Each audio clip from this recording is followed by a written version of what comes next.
نبی علیہ الصلوۃ والسلام د خپل د تر لور ام هانی رضی الله تعالی عنها فکور کې ودو د ام هانی د علی رضی الله تعالی عنه خور ده. نبی علیہ الصلوۃ والسلام د دې فکور کې ودو او داسې یو غړبوجن غونته حالت کې و، یعنی نه پوره ودو ان ویښ و چې په دې حالت کې نبی علیہ السلام و برچت سوری شو او جبریل علیہ السلام د برچت د طرف راغی. نو د معراج واقعا په لسم کال د نبوت د نبی علیہ الصلوۃ والسلام باندې میاش د رجب او 28 شپه و چې دا راغلی وه. بهرحال اختلاف د علماء پکشته ده، خو راجح قول می درته ذکر کو، جګړو ته پکې ضرورت نشته. کو چا بل تاریخ ذکر کو نو جګړه به پکې ځکه نه که چې نور روایت پکې هم شته ده.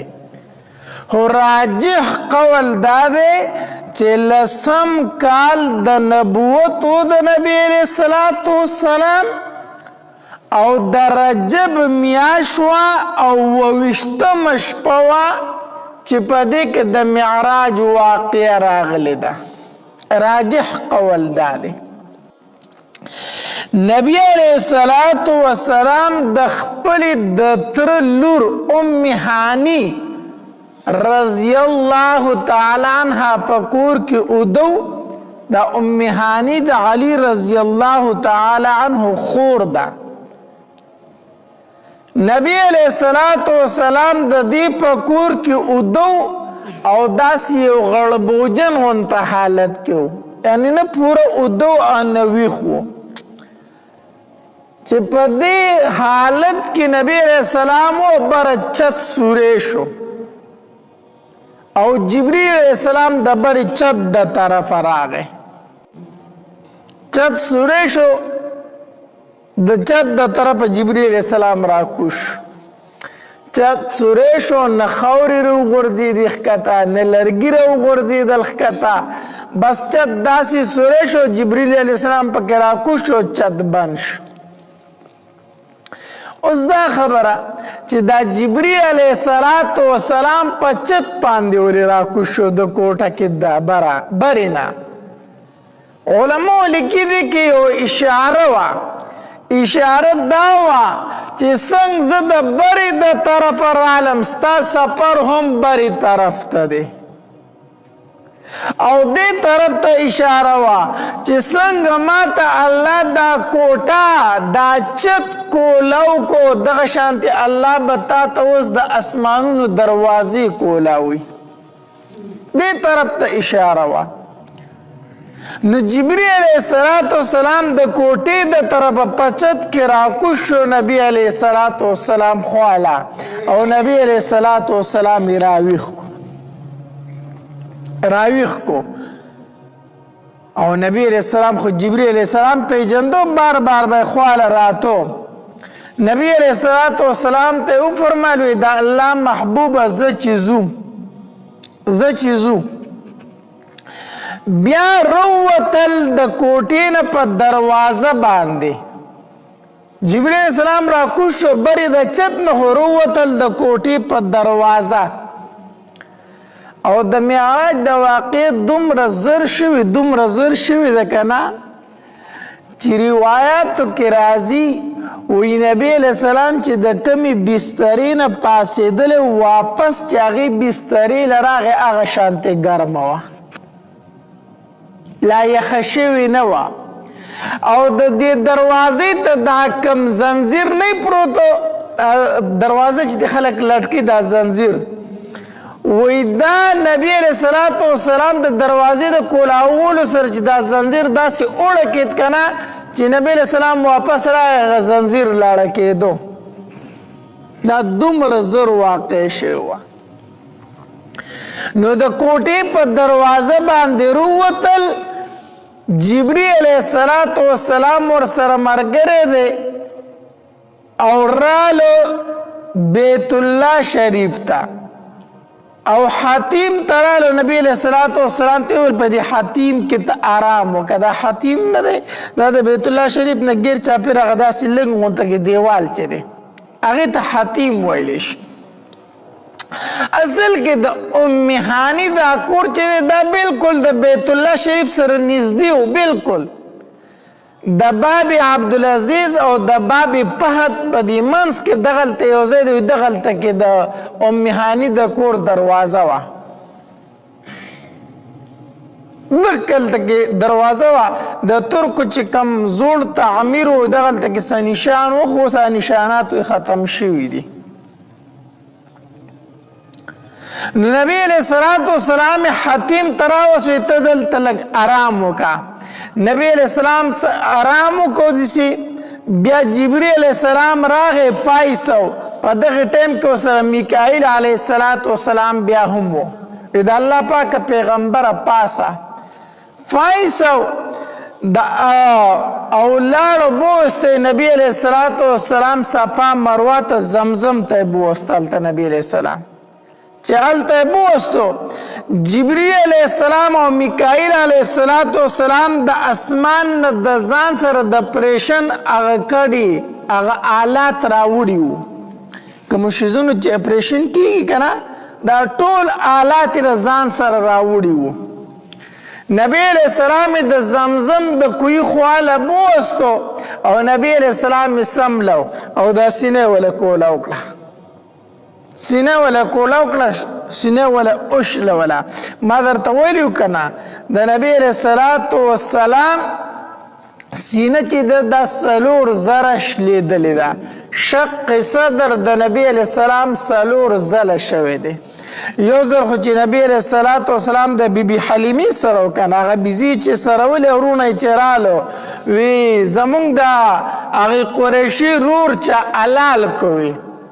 هغه شق صدر شو چې نبی علیہ السلام د خپل ورونو سره د بیزو سره ولې د پاره تل بالکل معصوم وو. او دویم شق صدر د نبی علیہ السلام په لسم کال شوی وو. او دریم شق صدر د نبی علیہ السلام د نزول په وخت د وحی د نزول په وخت لومبۍ وحی چې په نبی علیہ السلام نازلېدله په غار حرا کې، په غار حرا کې دریم ځل د نبی علیہ السلام شق صدر شو چې اول وحی پر راتله نو جبرئیل علیہ السلام ول زړه کولا وکړو. او څلورم ځل دا شو چې کله نبی علیہ السلام اسمانونو ته ختو نو الته جبرئیل علیہ السلام ول سینه کولا وکړه او دا زړه ته د سراويستو او د زمزم په اوبو ول دا زړه وینځو نبی علیہ الصلوۃ والسلام لره. علما لیکي وی څومره د اپریشن کړي چې دینو دای راوړي وي د جنت نه، دای راوړي وي د جنت نه، خو اوبه د ځان سره د جنت نه نه وی راوړي، ورنه په جنت کې حوض کوثر شته دی کنه، د حوض کوثر نه اوبه نه وی راوړي، اوبه چې وی هغه د زمزم وی. وی معلومیږي د دې نه چې د زمزم د اوبه د جنت د اوبو نه بهتر دي، دا بهتر اوبه دي. الله دی بار بار مونږ بوزي چې لاړ شي کنه د زمزم د اوبه چې څومره ډېرې څښلی شي دا څکه، او دغه رنګې په دې لاسو کې دراله دا مخ پې انځه په دې سرې ځان ته اړوه، په دې بدن د زمزم د اوبه ځان ته اړوه. نو د زمزم اوبه وي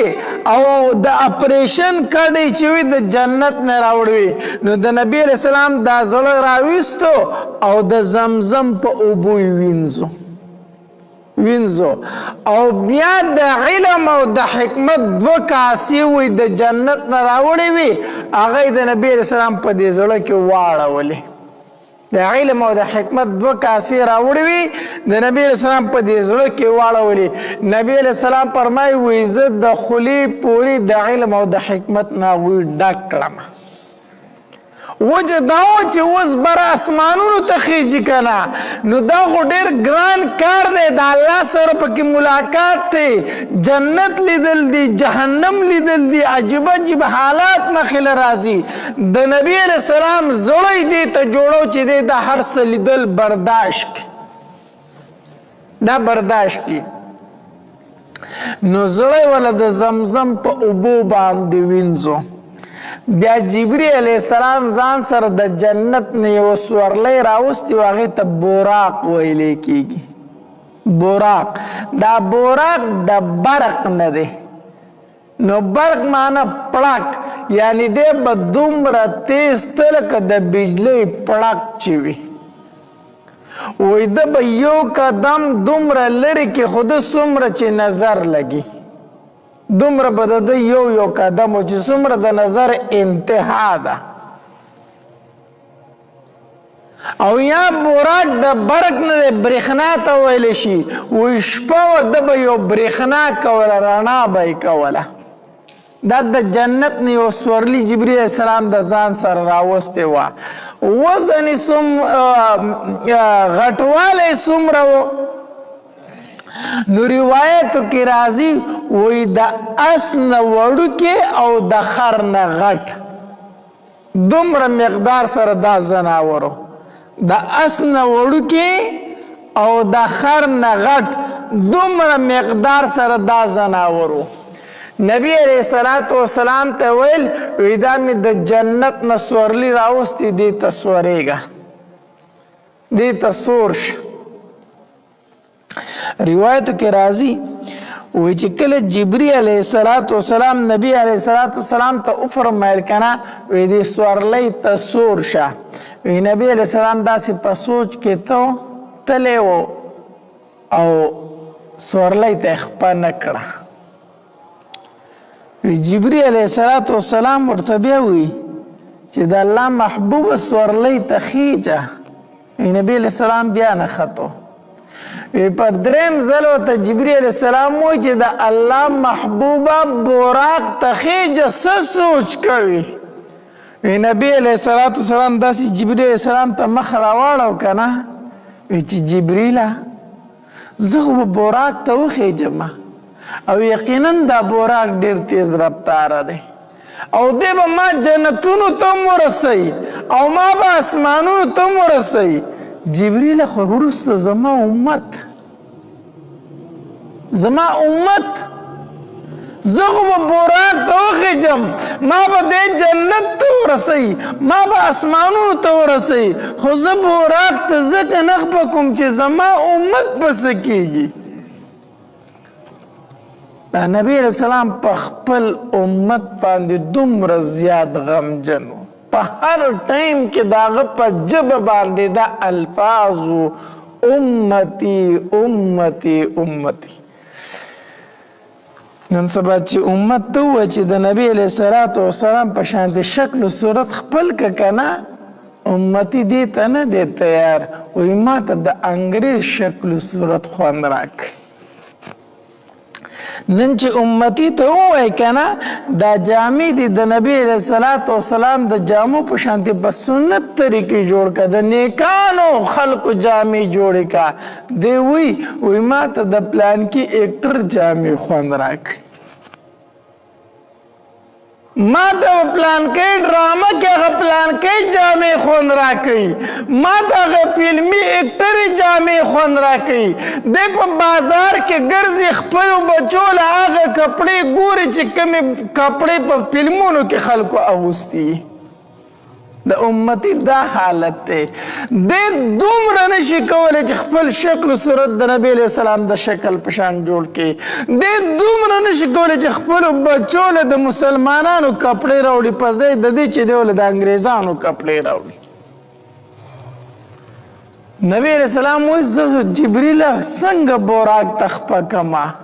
زما امت مانه وروستو پاتې کیږي جبرئیل علیہ السلام ورته فرمایل وی الله تبارک وتعالی فرمایي چې ای زما محبوبه ستا د امت متعلق په زه تا خوشحاله کوم زب تا خوشحاله کوما د دې وجې نه نبي علیه الصلاة والسلام فرمایي وی قسم په الله تر هغې پورې زه به په جنت کې خپه کېنږدم تر څو چې مې هر یو امتي د ځان نه مخکې جنت ته نه داخل کړی زه به جنت ته داخل نشم تر څو چې مې هر امتي جنت ته نه بوستی نن د امت څه حالت دی الله دې زموږ په حال باندې رحم وکړي نو جبرئیل علیه السلام ورته فرمایي وی محبوبه براق ته وروخیجه نبی علیه السلام براق ته وروختو روایت کې راځي وی جبرئیل علیه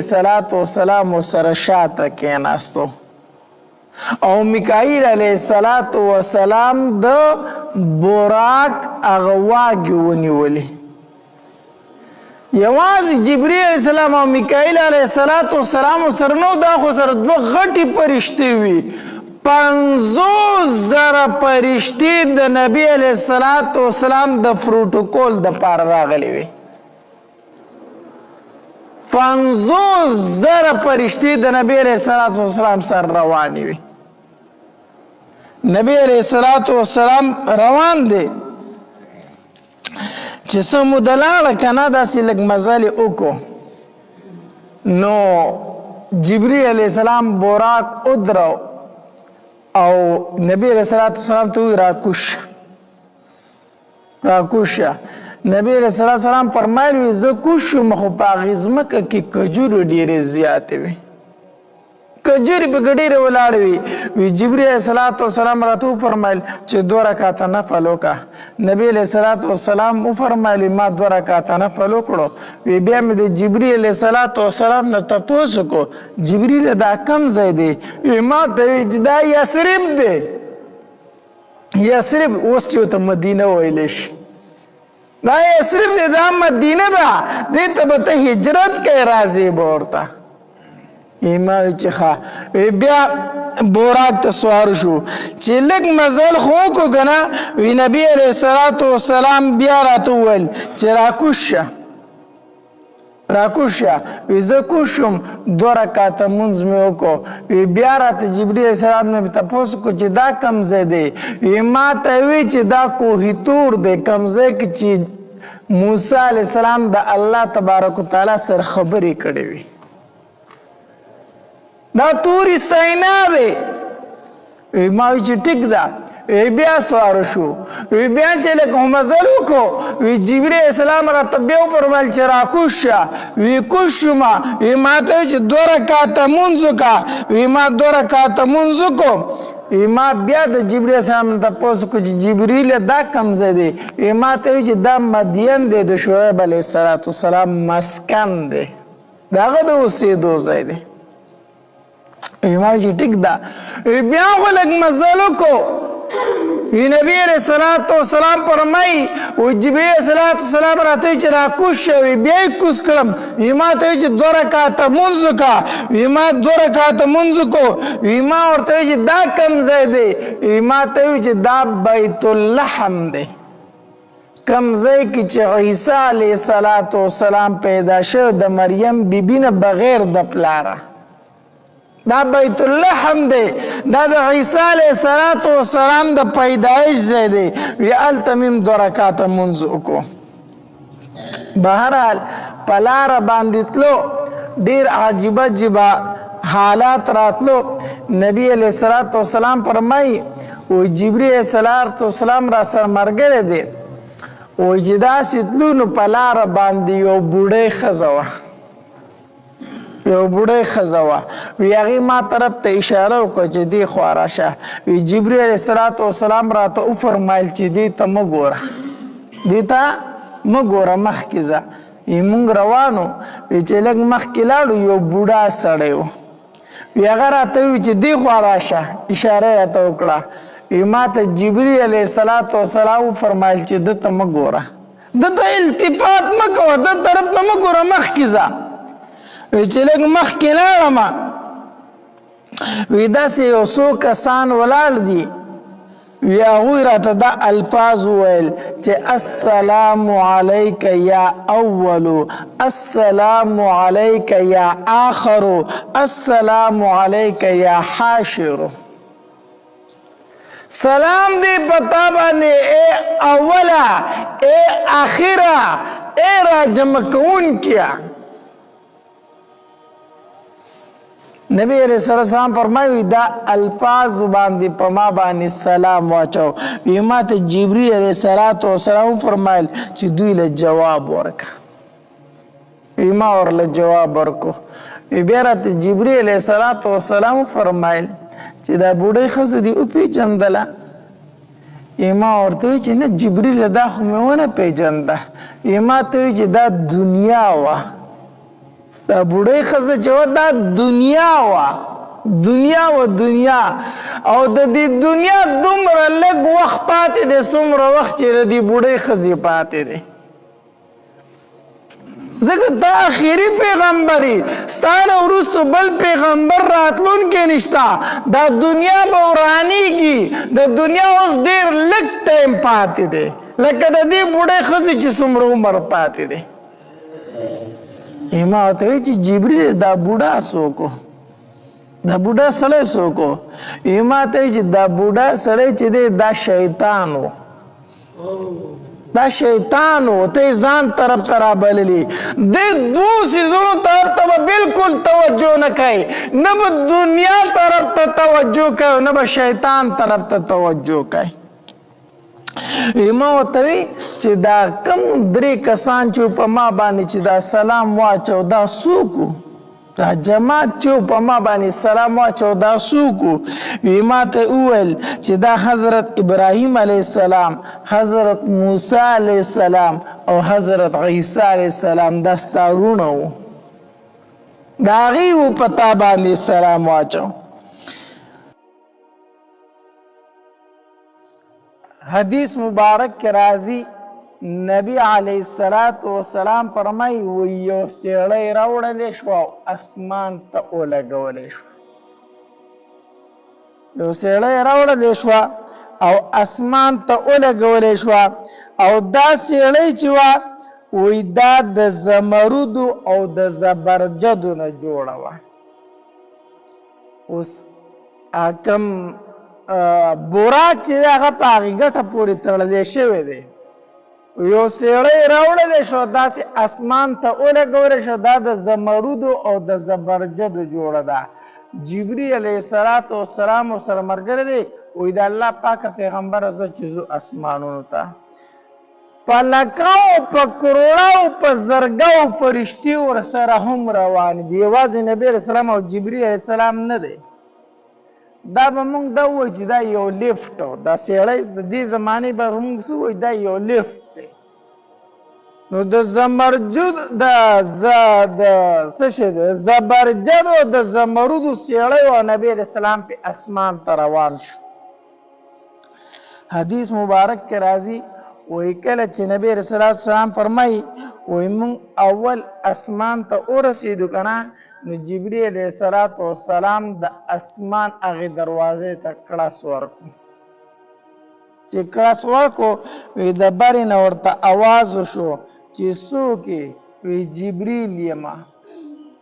او وی محمد مصطفی صلی الله علیه وسلم را سره ملګری دی. بره د اسمان د دروازو چې کومه فرشته ده هغه ورته وی ولې ده ته دعوت ورکړی شوی، راغوښتی شوی دی چې تا د ځان سره را روان کړی دی. جبرئیل علیه السلام ورته وفرمایل وی او دی الله بللی دی. دروازه ورته کولاو شوه. نبی علیه السلام فرمایي وایي چې کله اول اسمان ته وختم آدم علیه السلام ناست دی په اول اسمان کې. آدم علیه السلام ناست دی، انتهایی بزرگ انسان دی. وی جبرئیل علیه السلام راته وفرمایل محبوبه دا ستا پلار دی، دا ستا نیکه دی، دا آدم دی، په ده باندې سلام ور واچوه. ما په آدم علیه السلام باندې سلام ور واچو. وی آدم علیه السلام راته جواب راکو مرحبا بالابن الصالح والنبي الصالح. زما نیک بچی ته دی خیرالی وی، زما صالح او نیک عمل بچی ته دی خیرالی وی، والابن والنبي الصالح او په دې نیک عمل پیغمبر دی خیرالی وی. وی آدم علیه السلام راته جواب راکو نیک عمل بچی ورته ځکه ګوره وروسته تمام پیغمبران وی زمونږ په نیک رور دی سلام وی، زمونږ نیک رور دی خیرالی وی. آدم علیه السلام سوی زما نیک بچی ته دی خیرالی وی، ځکه چې د آدم علیه السلام مونږ ټول اولاد یو کنه. بیا روایتو کې راځي وی او د نبی علیہ السلام د پاره دعاګانې آدم علیه السلام وغوښتلې. نبی علیہ السلام فرمایي وی د آدم علیه السلام خي طرف تم څه شکلونه او ګس طرف تم څه شکلونه. نو چې کله به آدم علیه السلام د خي طرف ته داسې وکتل کنه نو او به خندل، خوشاله بشو، ډیر خوشاله بشو. خو چې د ګس طرف ته به داسې مخ راواړو کنه نو په جړا بشو. ما جبرئیل علیہ السلام نه تپوس کو چې دا خي طرف ته څوک دی او دا ګس طرف ته څوک دی. چې خي طرف ته آدم علیه السلام زمونږ نیکه ګوري نو خوشحالیږي، خو چې ګس طرف ته ګوري جاړي. جبرئیل داولی جبرئیل علیہ السلام راته وفرمایل وی دی خي طرف ته اصحاب الیمین دی، دا هغه خلق ته چې چاته به عملنامې په خي لاس میلاویږي، دا د نیک عمل اولاد دی. نو چې آدم علیه السلام د خي طرف ته وګوري او د خپل نیکانو اولاد باندې نظر پریوزي خوشحاله شي، خو چې د ګس طرف ته وګوري نو دا د دغه اصحاب شمال هغه ګس لاس والا اولاد دی چې هغې ته به عملنامې په ګس لاس میلاویږي. الله دې موږ ته نه راکوي په ګس لاس. وی دی چې ګس طرف ته وګوري دا بدعمله اولاد چې ویني نو دی په جړا شي، خفه شي. بیا حدیث مبارک کې راځي مونږ نبی علیہ السلام فرمایي جبرئیل علیہ السلام را سره ملګری دی دویم اسمان ته لاړو. وی دویم اسمان دروازې ته هم جبرئیل علیہ السلام کړس ورکو. وی د هغې طرف نه ورته جواب میلاو شو څوک او څه دې کار دی. وی جبرئیل ما محمد مصطفی صلی الله علیه وسلم را سره ملګری دی. ولی الله راوخته دی وی او الله تبارک وتعالی راوخته دی. هغې ورته دروازه کولاو کړه او په نبي علیه السلام واچو. په دویم اسمان کې بیا حضرت یحیی علیه السلام او حضرت د عیسی علیه السلام سره ملاقات وشو. د ترورې زامن یحیی علیہ السلام او د عیسی علیہ السلام سره ملاقات وشو. جبرئیل علیہ السلام ته فرمایل په دوی باندې سلام ورواچوه. نبی علیہ السلام په سلام ورواچو. هغې ورته جواب ورکو مرحبا بالاخ الصالح وبالنبي الصالح. مونږ خیرالی وایو خپل نیک عمل ورور ته او نیک عمل پیغمبر ته. بیا د هغې ځای نه روان شو. جبرئیل علیه السلام ورسره ملګری دی. وی دریم اسمان ته لاړو. هغه طریقه وه چې کله جبرئیل علیه السلام اسمان دروازې ته کړس ورکو تپوس وشو څوک یې وي جبرئیل امین یم څوک در سره دی؟ محمد مصطفی صلی الله علیه وسلم را سره دی. وی دروازه کولاو شو دریم اسمان ته وختو. دریم اسمان کی یو انتہائی خوششکل خیسته انسان ناست. جبرئیل علیہ السلام راته وفرمایل چې سلام پې ور واچوه. ما په سلام ورواچو هغه راته هم جواب راکو ما د جبرئیل علیه السلام نه تپوس وکړو چې دا دومره ښایسته انسان څوک دی ما ته ویل چې دا یوسف علیه السلام دی استارور یوسف علیه السلام دی نبی علیه السلام فرمایي وی ما ولید په دریم اسمان کې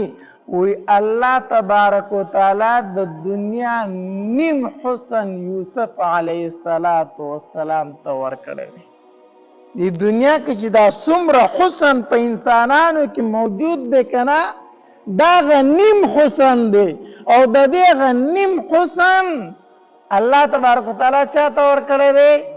یوسف علیه السلام ته خو متکلم خو د ځان صفت نه کوي کنه یو سړی بل سړي ته ویل چې دا ډېر ښایسته دی ډېر ښکلی یي نو که دی په خپل هم ډېر ښکلی خو د ځان صفت خو نه کوي که نه چې هلکه زه هم ښکلی یم د خپل صفت خو ځانو دا یوسف علیه السلام ته الله د دنیا نیم حسن ورکړی دی خو دا ټول حسن نبی علیه السلام ته ورکړی شوی د دنیا ټول حسن چا ته ورکړی شوی دی نبی علیه السلام ته ورکړی شوی دی هغه یو صحابي وي که نه وایي زه نبی علیه السلام ته مخامخ داسې ناست وم او څوارلسمې سپوږمۍ راختلې وه وی ما به د نبی علیه السلام مخ مبارک ته کتل بیا مې سپوږمۍ ته کتل په دې زړه کې فیصله کومه چې یاره دا سپوږمۍ ښایسته ده که دا نبی علیه السلام ښایسته دی اوس دا فیصله مې ځان له په زړه کې راښ کړې ده کله نبی علیه السلام ته ګورم کله سپوږمۍ ته ګورم په آخر کې مې دا فیصله وکړه چې زما محبوب د سپوږمۍ نه ښکلی دی ځکه د سپوږمۍ په مخ کې تور تور داغونه شته دی او زما د محبوب په مخ کې داغ نشته دی زما محبوب د سپوږمۍ نه هم ښکلی دی نو به هر حال یوسف علیه السلام ته الله د دنیا نیم حسن ورکړی دی خو د هغې نه زیات حسن چا ته ورکړی شوی دی نبی علیه السلام ته یوسف علیه السلام به چې چا ولیدو عاشقان پې شو څه پې شو عاشقان پې شو خو ایمان یې را نه وړو صرف خپلې ګوتې کټ کړي خو ایمان یې را او د نبی علیه السلام په چهره مبارکه چې د چا نظر پرېوتی دی هغه خپل دین بدل کړی دی هغه خپل زړه غوڅ کړی دی هغه خپل زندگی بدل کړې ده دا د نبی اسلام د مخ مبارک اثر و په دریم اسمان کې ملاقات د چا سره وشو د یوسف علیه السلام سره په څلورم اسمان کې ملاقات وشو د حضرت ادریس علیه السلام سره او بیا مې په پنځم اسمان کې ملاقات وشو د هارون علیه السلام سره او په شپږم اسمان کې ملاقات وشو د موسی علیه السلام سره او وی په وم اسمان کې ملاقات وشو د ابراهیم علیه السلام سره وم اسمان ته چې لاړم داسې بیت المعمور سره یو سړی ناست یو ډډه ورته والده ما د جبرئیل علیه السلام نه تپوس وکړو چې دا څوک دی وی چې دا ابراهیم علیه السلام ستا نیکه دی نو ابراهیم علیه السلام ته نبی علیه السلام سلام واچو نبی علیه السلام په سلام واچو ابراهیم علیه السلام ورله جواب ورکو مرحبا بالابن الصالح والنبی الصالح زما په نیکمله بچی دی خیرالی وي ستړي مشي د خپل نیکمله بچی ته هم ګوره آدم علیه السلام ورته وي زما نیکمله بچی او ابراهیم علیه السلام ورته څه وي زما نیکمله بچی نورو پیغمبران ورته څه وي زمونږ نیکمله رور دا ولې دا خبر او حقیقت ته چې موږ ټول اولاد د چایو د آدم علیه السلام د تمام انسانانو نیکه دی پلار دی خو ابراهیم علیه السلام ولې وي چې زما په نیک عمله بچي دي سلام وي ځکه دا نبی علیه السلام په اولاد د اسماعیل علیه السلام کې دی او اسماعیل علیه السلام بچی د چا دی د ابراهیم علیه السلام دی نو ځکه دی ورته وی زما په نیک عمله بچي دي سلام وي نو ابراهیم علیه السلام د بیت المعمور سره وی ډډه وخلی ده دا بیت المعمور چې دی کنه دا په وم اسمان کې خانه کعبه په بالکل د دې په سمت باندې بالکل د دې سره برابر په وم اسمانونو کې د خانه کعبه ده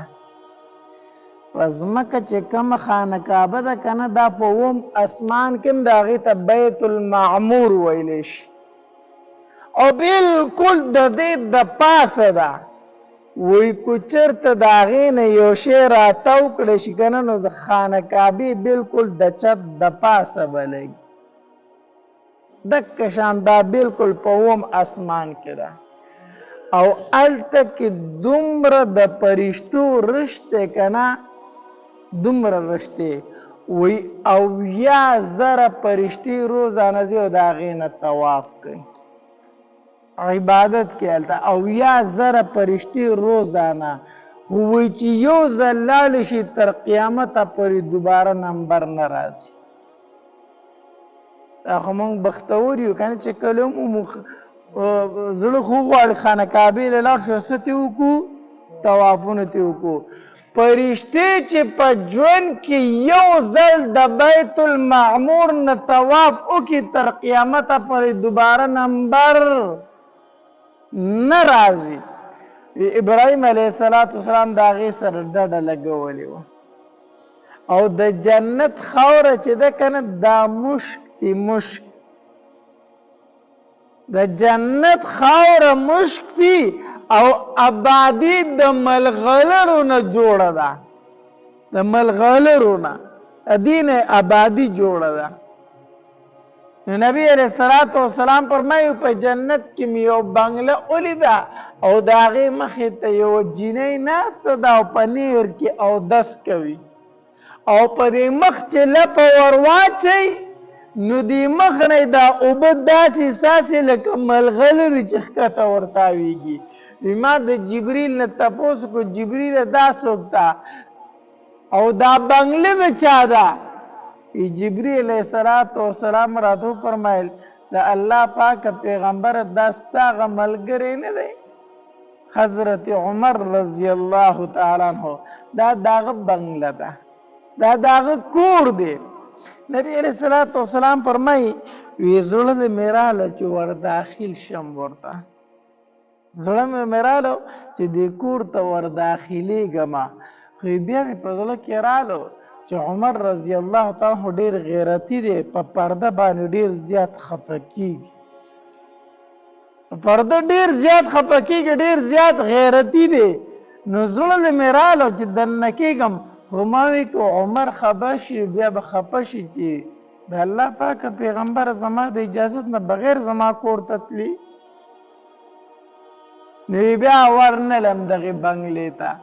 چې کله نبی علیه السلام راغی که نه نو عمر رضی الله تعالی ته دا خبره وکړه وی عمره په جنت کې مې ستا کور ولیدو او ستا چې په جنت کې کومه بیبي ده هغه مې ولیدله وی عمر یو خبره درته وکړم د الله پاک پیغمبر قربان وکړه ماته ما زړه لراله چې ستا دا کور مې دننه ولیدې خو لاړ نړم ورته وی د الله پاک پیغمبره ولې نه تلي زما کور به دې لیدلی و که نه وی زړه مې کېده چې ور داخل شمه خو چې ستا غیرت مې مخې ته راغی نو خپه نیولی شم لا نړم ما وی چې عمر به خفه شي چې زما پیغمبر زما کور ته زما د اجازت نه بغیر لاړو چې دا خبره نه عمر رضی الله تعالی واورېده که نه د سترګو نه یې اوښکې راروانې شوې په ژړا شو وی ابیکه اعارو یا رسول الله د الله پاک پیغمبر زما پتا غیرت کوما تب زما کور ته دیو زما خپکیدم عمر رضی الله تعالی الله تبارک وتعالی ډیر یو جلالی شان ورکړو پرده به ډیر زیاته خوخه ډیر زیاته به خوخه پرده لا د پردی حکم نو راغله د پردی حکم لا نو راغله نو صحابه کرام براتلو د نبی علیہ الصلوۃ والسلام د بیبیان نبی مسلې ته پوسلی پردی حکم راغله نو عمر رضی الله تعالی نبی علیہ الصلوۃ والسلام ته فرمایل اذا الله پاک پیغمبره زو مجستا د بیبیان د پرده وکي دا پرده وکي وی زکه په دې خلکو کې منافقین هم راځي مسلمانان هم راځي خو منافقین په کوم راځي فاسقان فاجران په کوم راځي ستاره بیبیانو خواله زه دا نه غواړم چې دوی دلته راشي اوس د پردې حکم خوونه نو نبی علیہ الصلوۃ والسلام ونه ویل ځکه چې د الله د طرف نه د پردې حکم نه دی راغلی نبی علیہ السلام خو د شریعت خبر په خپل طرف نه شو کولی چې عمر رضی الله تعالی دا په خبره وکړه بس د الله د طرف نه د پردې حکم نازل شو ادیو جن عمر رضی الله تعالی خو بدا نه ویل چې الله تبارک وتعالی زما موافقت کړی دی پدې کې چې ما د پردې اوینو الله حکم د پردې راولېګو دا به نه چې الله زما موافقت کړی دی بلکې داسې به وي ما په ډېرو ځایونو کې د الله موافقت کړی دی حالانکه وړومبۍ خبره چا وکړه عمر رضی الله عنه وکړه د هغې نه پس الله د پردې حکم راولېږو د عمر رضی الله عنه د خبرې د وجې نه عمر رضی الله عنه به د خپلې عاجزۍ او د انکسارۍ د وجې نه وي په ډېرو ځایونو کې ما د الله مطابقت کړی د الله د خبرې چې هغې نه یو خبره د پردې هم ده د پردې خبره هم ده نو الته کې نبی علیہ الصلوۃ والسلام جنت هم ولیدو او جهنم هم ولیدو حدیث مبارک کې راځي نبی علیہ الصلوۃ والسلام فرمایي جبرئیل علیہ الصلوۃ والسلام راته جهنم اخودو خو په دې دوران کې یو درز وشو څه وشو درز وشو ما د جبرئیل علیہ الصلوۃ والسلام نه تپوس کو جبرئیل دا درس څه شي وکړو جبرئیل علیہ الصلوۃ والسلام راته فرمایل وی د الله محبوبه د کومې ورځې نه چې الله جهنم رخ کړی دی که نه دې ته یې داسې یو تیږه ورتاوه کړې وه داسې یو غرګۍ یو ګټ دا یې ورته ښکته ورتاو کو وی هغه روانو روانو روانو نن هغه ویښته ورسېد نن هغه ویښته ورسېد دومره د جهنم ډوبوالی دی دومره ډوبوالی دی حدیث مبارک کې راځي نبی علیہ الصلوۃ والسلام فرمایي وی داسې یوه لویه قافله مې ولیده ډېر خلک مې ولیدو چې دا جنت ته روان دي ما د جبرئیل امین نه تپوس کو جبرئیل دا څوک دی دا څوک دی چې د جنت ته روان دي جبرئیل علیہ الصلوۃ والسلام راته وفرمایلو چې د الله محبوبه دا د موسی علیہ الصلوۃ والسلام امت دی د موسی علیہ السلام امت ته بنی اسرائیل دی جنت ته روان دي زه په زړه کې داسې خفه شوم چې یاره نو دا خو زما د امت نه ډېر دي نو زما امت خو دومره نه دی دا خو زما امت دومره نه دی دا خو زما د امت نه به ډېر دوی جنت ته ځي په دې کې بل داسې صفونه جوړ شو داسې صفونه جوړ شو چې د مشرق او د مغرب پورې د هغې انتها وه د اسمان کنارو ته د هغې دا صفونه داسې رسېدلي وو دومره خلک وي دا هم جنت ته روان دي ما د جبرئیل علیہ السلام نه تپوس وکړو چې جبرئیله دا څوک دي؟ دا خو د هغې نه زیات دي. دا څوک دي؟ ما ته جبرئیل علیه السلام فرمایل چې د الله پاک پیغمبر دا ستا امت دی، دا ستا امت دی چې جنت ته روان دی.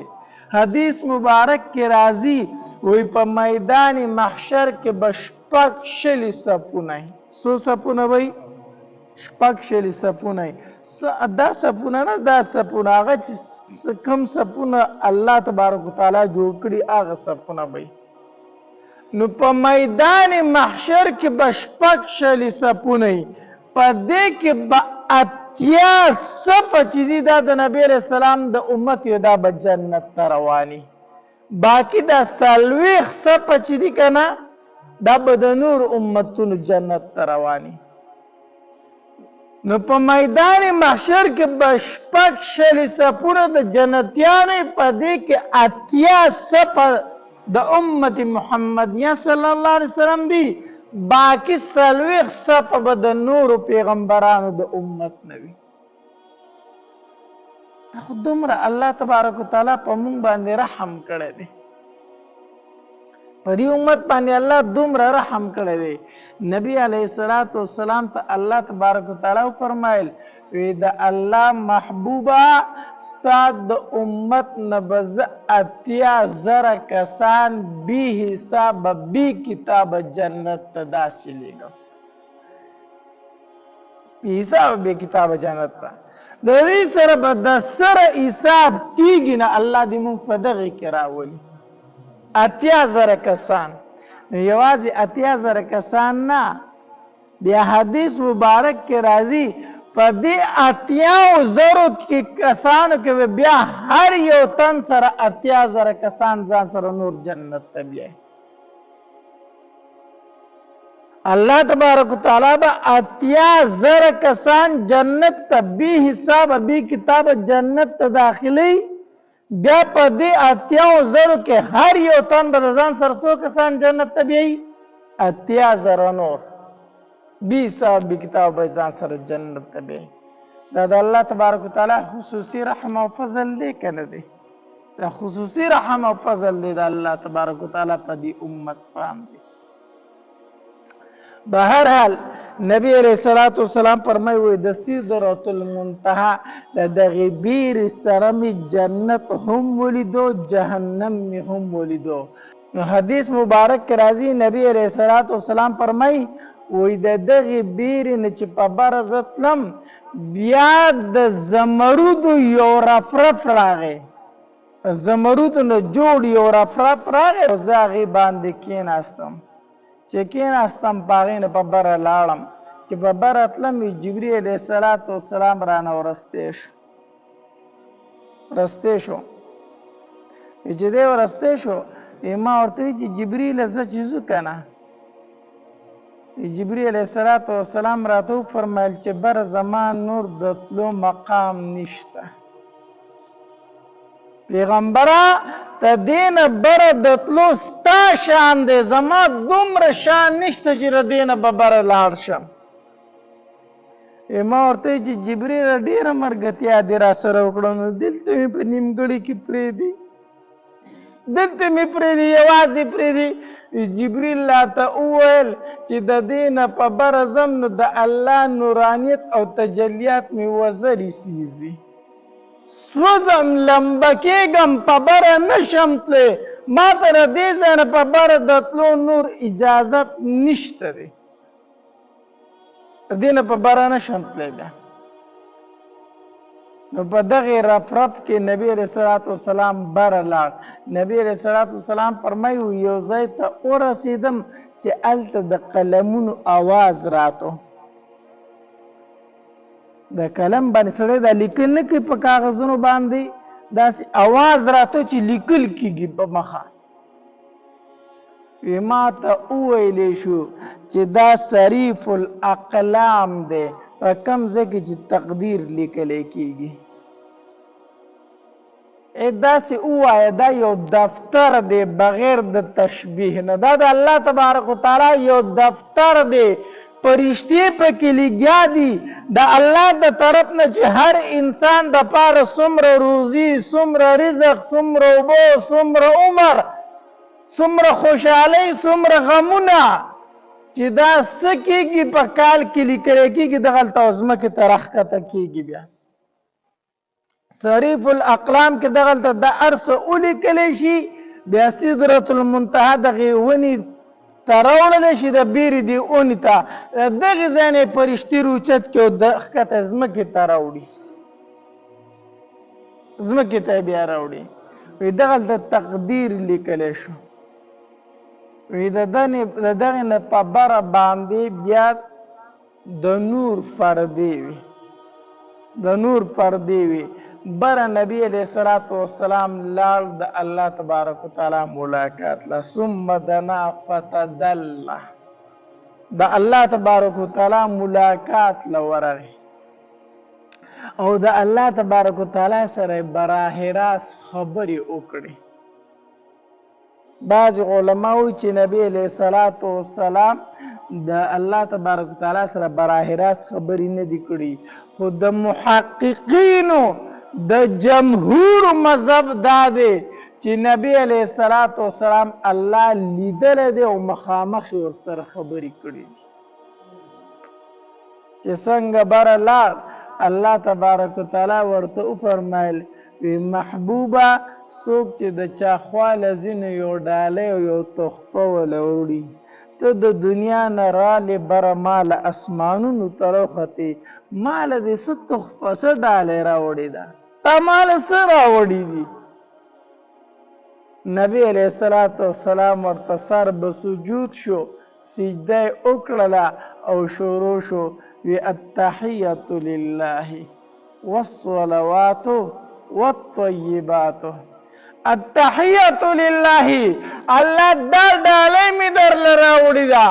زما د ژبې چې څومره عبادت دی زما او زما د امت هغه ستا دپاره دی الله. التحیة لله، زما په ژبه باندې ثنا او صفت په صرف ستا کېږي، زما د ژبې عبادت الله تعالی لره دی. والصلوات، الله زما د بدن او زما د امت د بدن عبادت تعالی لره دی. والصلوات والطیبات، الله زما او زما د امت مالی عبادت تعالی لره دی. الله دا تحفه او ډالۍ مې درله راوړي چې دې نه بله غوره ډالۍ او تحفه شته نه الله. التحیة لله، الله د ژبې عبادت تعالی لره دی. والصلوات، د بدن عبادت تعالی لره دی. والطیبات، د مال عبادت مې الله تعالی لره دی. نو الله تبارک وتعالی ورته وفرمایل السلام علیک ایها النبی ورحمة الله وبرکاته. السلام علیک، سلام دی پتا باندې، ایها النبی، اے نبی علیہ الصلاة والسلام، ورحمت الله، زما رحمتونه دی پتا باندې، و برکات، او زما برکتونه دی پتا باندې. الله تبارک وتعالی په سلام ور واچو. نبی علیہ الصلوۃ والسلام حیران شو چې الله خو په ما باندې سلام واچو، ما ته خیر علی وي، نو زما امت خو پاتې شو. بیا نو نبی علیہ السلام ډایرک وی السلام علینا وعلى عباد الله الصالحین، الله په ما دیم سلام وی او الله زما امتو وعلى عباد الله الصالحین فاغی دیم د الله تبارک وتعالی سوی سلامونه وی. ګوره تاسې پیغمبر چې په هیڅ حالت کې مونږ نه هیر کړي، په هیڅ حالت کې مونږ نه هیر کړي، د الله سره په ملاقات کې مونږ نه هیر کړي چې الله په هغه باندې سلام ور واچو. نبی علیہ السلام وی الله زما په امت باندې سلام، زما په امت باندې سلام. بیا ورته الله تبارک وتعالی د خپل طرف نه درې تحفې او درې ډالۍ ورکړې. یو د 5 منځونو تحفه او ډالۍ ورکړه، دویم د سوره بقرې چې کوم آخري آیتونه دي کم دی آمن الرسول بما انزل الیه من رب والمؤمنون او لا یکلف الله نفسا الا وسعها. د آخري 2 آیتونه چې کوم دي د سوره بقرې دا تحفه نبی علیه الصلاۃ والسلام ته ورکړه. مطلب دا دی چې د الله پاک پیغمبره خپل امت ته ووایي چې زمانه دعاګانې غواړي. لا یکلف الله نفسا الا وسعها لها ما کسبت وعليها ما اکتسبت. الله په موږ باندې هغه بوجونه مږده چې کوم په تیرو امتونو دي ایښي وو، مونږ هغه نشو برداشت کولی. الله هغه ګناهونه په مونږ باندې مږده. لکه یو سړي نه به ګناه وشو چې سهار به راپاڅېدو په ور به یې لیکلی شوي پلان کې ګناه کړې ده، په ور به ورته دا لیکلی شوي چې دې سړي دا ګناه کړې ده. الله دې زمونږ پردي وساتي، مونږ نه څومره ګناهونه کېږي. نو که دا مونږ ته په هر سحر په ور لیکلی کېدی، مونږ به د سترګو د لګېدلی وو په دې دنیا کې. دغرنګې یو ځای به پلیت شو کپړه کې، هغه به هله پاکېده چې هغه ځای دې کټ کړی وي، په اوبو باندې هغه نه پاکېدله. مانځل خپل عبادت له به خاص کر خپل عبادت خانې ته ځي. دلته خو چې د مونځ ټیم شو په پټي کې په پوله ودرېږم دې مونځ کېږي.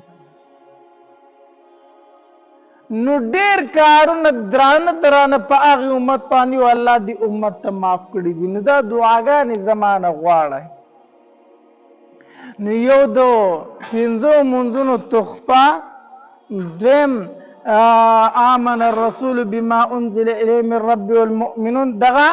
د سوره بقره آخري 2 آیاتونه دا ورته میلاو شو، او دریم ورته دا ډالۍ میلاو شه چې ان الله لا یغفر ان یشرک به ویغفر ما دون ذلک لمن یشاء. د الله پاک پیغمبر چې یو سړي زما سره شرک وکړو هغه نه بخم، نور مرتکب د ګناه کبیره ته به هم بخښنه کوم. دا درېمه ډالۍ میلاو شوه چې که یو سړي ګناه کبیره کړې، غټ ګناه کړې، هغه همیشه دپاره په جهنم کې نه ساتم، جنت ته به یې لیږم چې ایمان یې راوړی وي. نو دا 3 خبرې نبي علیه السلام ته په تحفه کې میلاو شي. دا منځونه اصل کې 50 منځونه نبی علیه السلام ته میلاو شو. نو چې د الله تبارک وتعالی نه واپسې کې راتو، نو په ابراهیم علیه السلام را تیر شو. ابراهیم علیه السلام ورته کش کوش ونه کو خبره سره ونه کړله چې موسی علیه السلام راغی. نو موسی علیه السلام ورته فرمایل په د الله د طرف نه دې څه راوړو؟ نو نبی علیه السلام ورته فرمایل ای زما وروره ماله 5 منځونه په تحفه کې 50 منځونه په تحفه کې راکړو. موسی علیه السلام ورته فرمایل وی ډیر دي،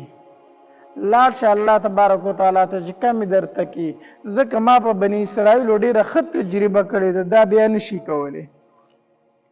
موسی علیه السلام له خو بني اسرائیلو زړه پوخ کړی و که نه،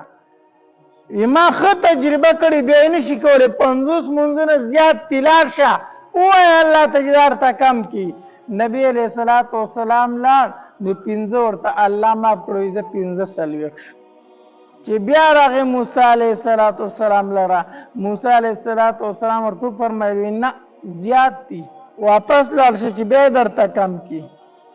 بیا لاړ اسمانونو ته، الله تبارک وتعالی ورته 15 نور کم کړو. بیا چې راغی موسی علیه السلام ورته فرمایل څلوېښت هم زیات دي، بیا لاړ شه.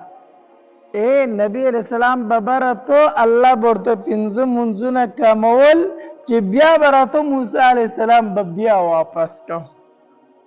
دا ولی په یو ځای ورته ولی الله تبارک وتعالی نه فرمایل چې خیر دې دومره شو.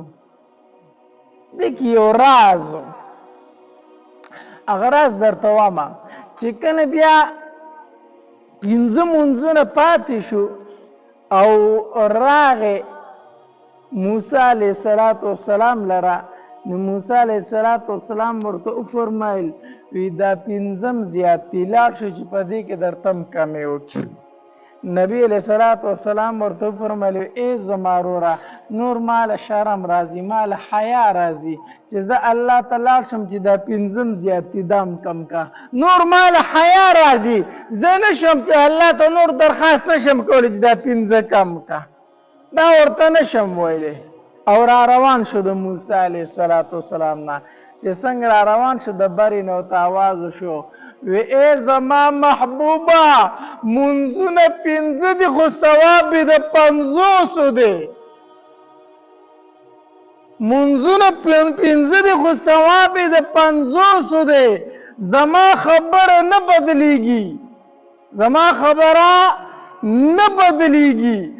اول نه مې درته 50 ولیم دکه منځونه به 50 یعنی ثواب به د 50 وي امت ته دی وایه چې کوئ 15 ثواب به د 50 درکو د الله دومره رحم او مهرباني ده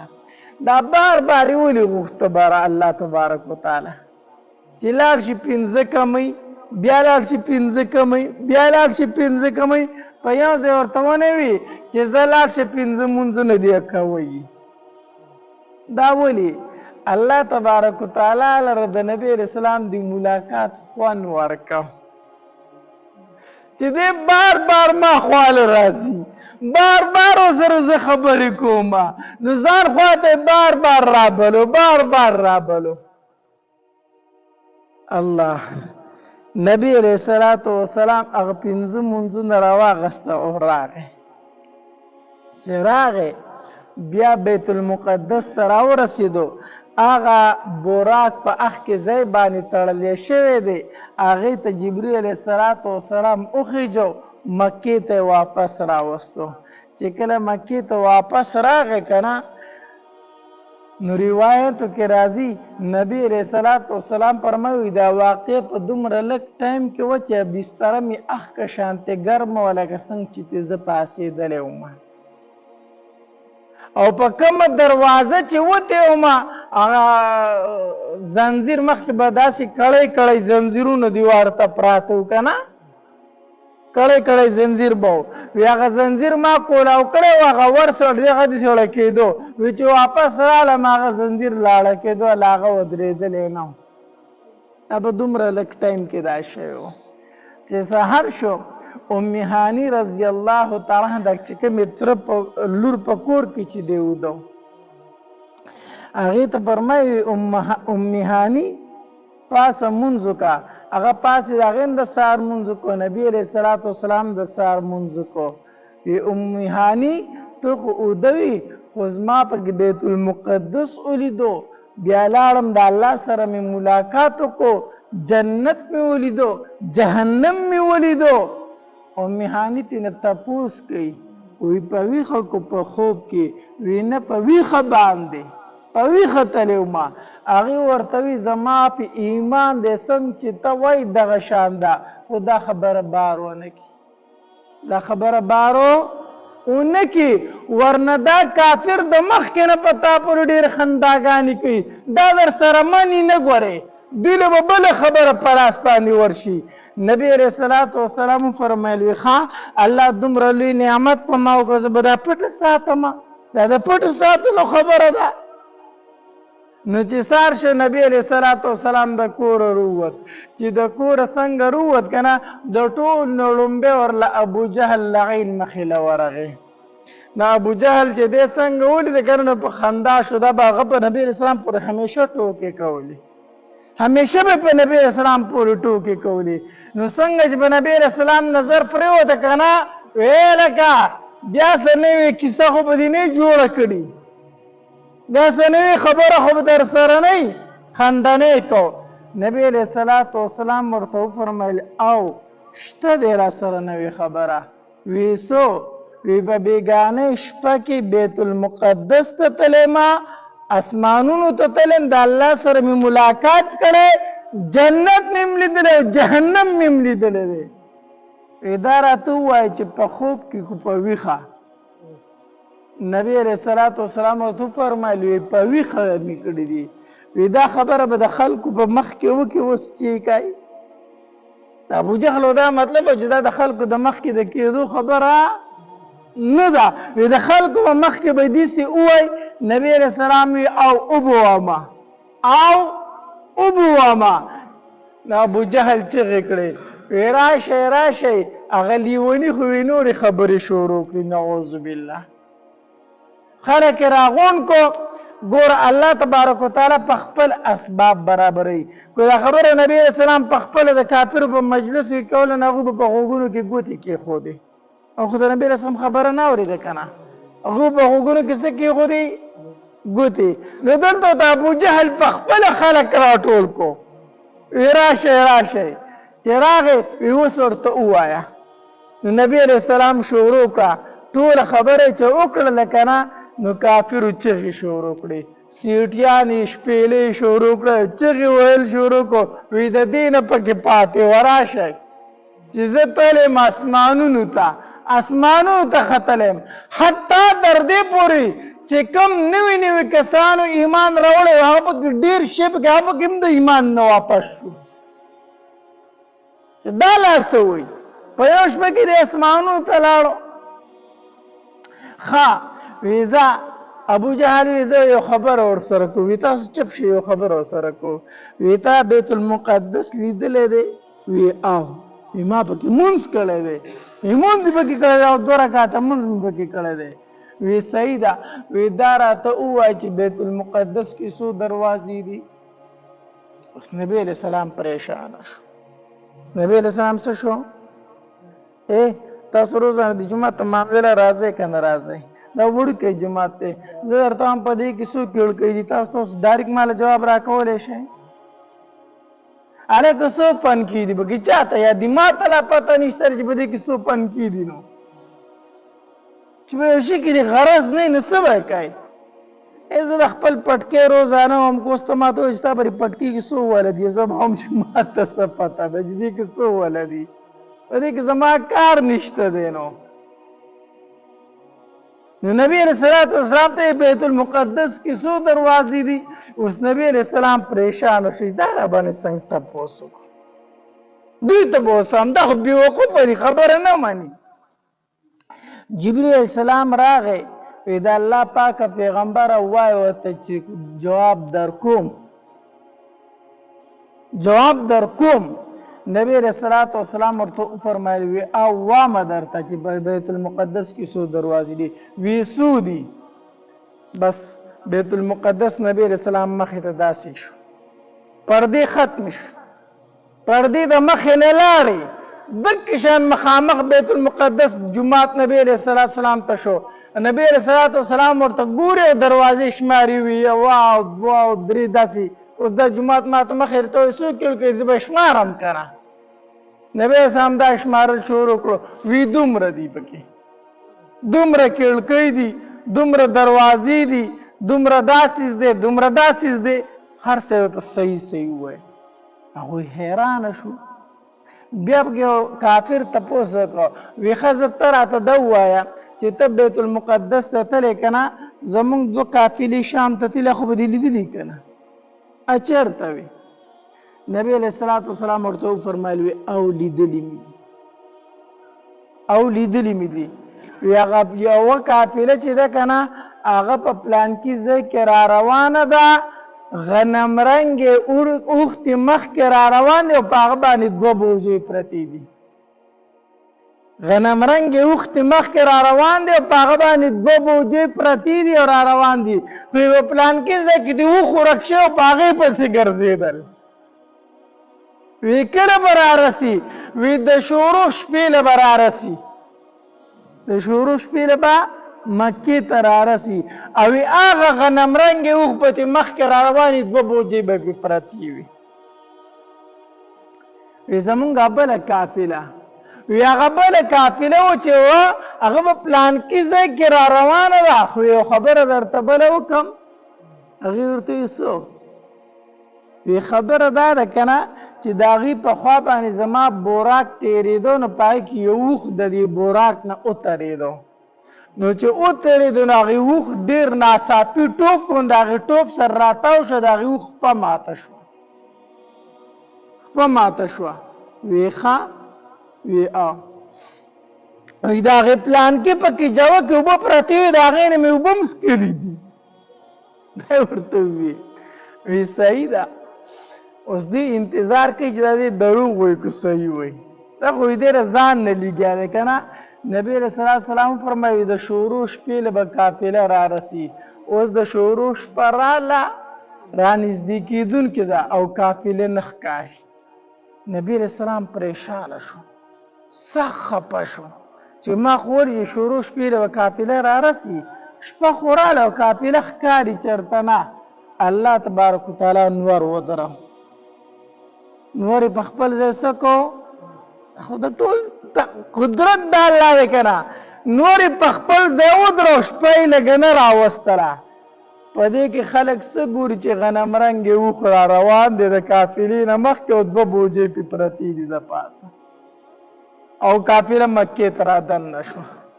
چې رادننه شوه نبي علیه صلات وسلام خلکو ته وګوره وی وګورئ ویلې مې درته وکنه چې غنم رنګې اوښ به ترې مخکې او 2 بوجۍ به پې پرتې قافله هغه ته راورسېده یوه خبره خو رښتینې شوه بله قافله چې راله د هغې نه یې تپوس وکړو وی هلکه ستاسو رښتیا اوښ څه مسله راغلې وه او هېڅ مسله نه وه راغلې خو دا اوښ په یو ځای کې ناڅاپي وترېده او چې ټوپ یې کړو راتاو شو خپه یې ماته شوه وی ښه هغې بلې قافلې ته ستاسو سره څه واقعه راغلې وه مړه هېڅ واقعه نه راغلې خو اوښ رانه ورک شوی په پلانکي ځای کې هغې ډېر ستړي کړي وو بیا خو ومونته هغه اوښ خبرې خو ټولې رښتیا شوې ابوجهل چغه کړه ویره لوی جادوګر دی ښه د مخکې نه خبرې ورته معلومېږي لوی جادوګر دی د مخکې نه ورته خبرې معلومېږي نعوذ بالله من ذلک ټولو چغې کړه هلکه غټ جادوګر دی ګوره په تقدیر کې چې د چا ایمان نه وي که نه نه هغه باندې دا خبرې بیا نه لګي دا خبرې پې نه لګي او د چا په تقدیر کې چې ایمان یې الله تبارک وتعالی هغې چې د نبي علیه السلام مخ مبارک ته کتلي هغې ایمان راوړی دی به هر حال دا د معراج واقعه و او زما نه اوږدېږي خو زه بیا لږه لږه څه پاتې کېږي نو دا ټایم ځکه را ناوخته شو چې مې په دې جمعه باندې خلاصه کړم ځکه ما ته لوی سیرت پروت دی لوی سیرت دی راته زه به امید د رب نه دا دی چې انشاءالله ټولې بیان کړم الله تبارک وتعالی د عمل کولو توفیق راکړي واخر دعوانا ان الحمد لله رب العالمین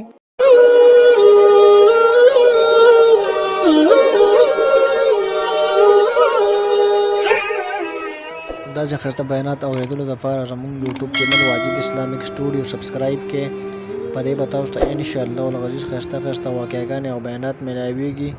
او د غنټې د نشان در سره کلیک کړئ تاسو ته آینده نوې ویډیوګانې مخې ته راځي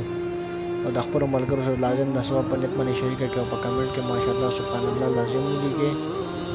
ډېره مننه والسلام